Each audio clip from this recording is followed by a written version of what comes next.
ઈશ્વરની અમુક કૃપા પરિવારમાં ના હોય ને, બધાને બધું કહેવાની જરૂર નથી.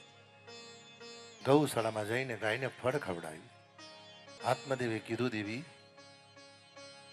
એક વાત કહું,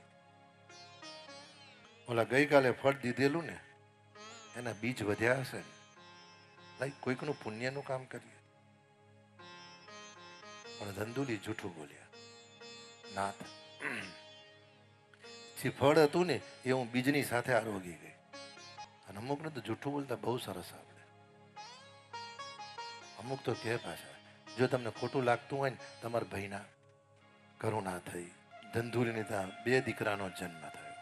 ગાયના ઉદરે પણ તે જ રહ્યું ને, ગાયે પણ એક દીકરાને જન્મ આપ્યો. એનું મુખારવિંદ ગાય જેવું છે, બાકીનું અંગ મનુષ્ય જેવું છે. અને ધંધુલીએ જે અવિવેક કરીને દીકરાનો જન્મ કરેલો એનું નામ છે ધંધુકારી. અને ગાયના ઉદરે જે તત્વ થયું એનું નામ ગૌકર્ણ. એક દીકરો સદાચારી થયો, એક દીકરો દુરાચારી થયો.